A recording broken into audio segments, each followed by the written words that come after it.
Halo, welcome to my channel. Di video saya ini, saya akan membahas mengenai paragraf dalam bahasa Indonesia. Apa-apa saja yang akan dibahas?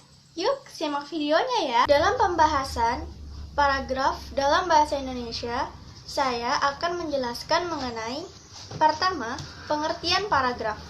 Kedua, ciri-ciri paragraf. Ketiga, jenis-jenis paragraf. Keempat, fungsi paragraf.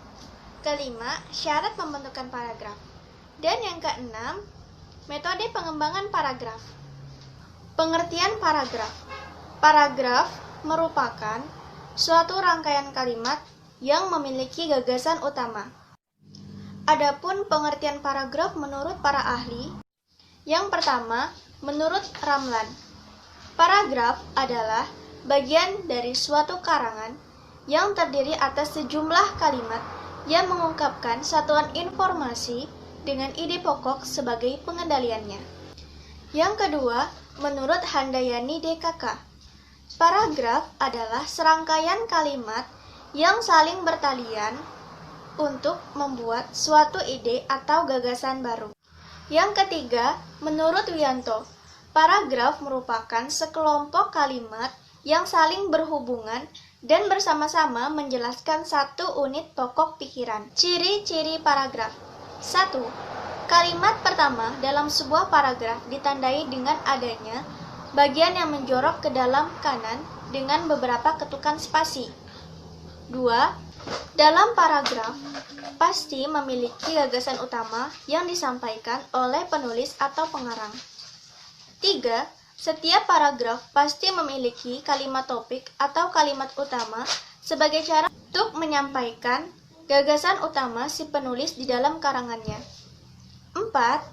Paragraf memiliki kalimat penjelas. Maksud dari kalimat penjelas ini yaitu berisi detail-detail dari kalimat topik atau kalimat utama. 5. Satu paragraf terdiri dari satu kalimat utama dan beberapa kalimat penjelas. Fungsi paragraf. 1.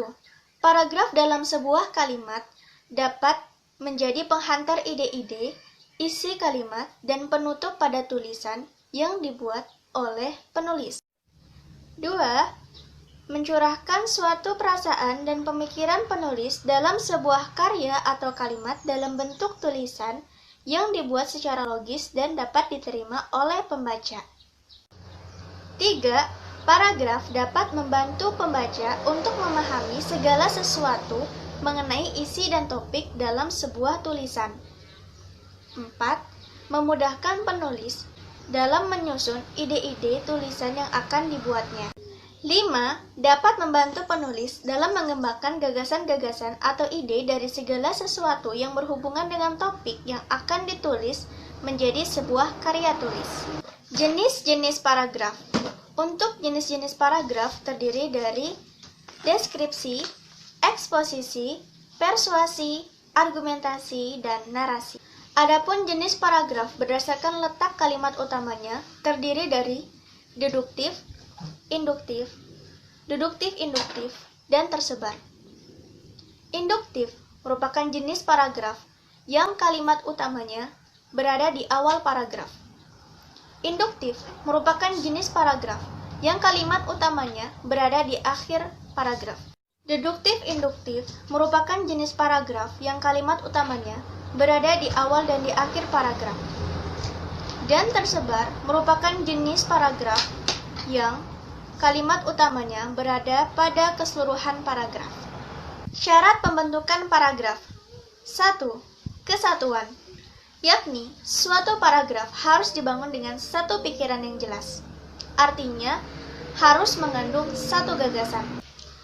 2. Kepaduan, yaitu kalimat-kalimat dalam sebuah paragraf terangkai secara logis dan mendukung gagasan utama. 3. Kelengkapan.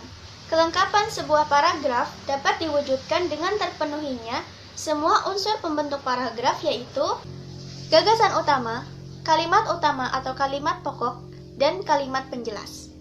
Metode pengembangan paragraf terdiri dari klimaks dan anti-klimaks, sudut pandang, perbandingan dan pertentangan, analogi, Contoh, sebab akibat, proses, umum khusus, klasifikasi, dan definisi luas. Sekian pembahasan mengenai paragraf dalam bahasa Indonesia. Semoga teman-teman yang menonton dapat memahami dan mengerti ya. Sekian dari saya, sampai jumpa di video selanjutnya. Bye!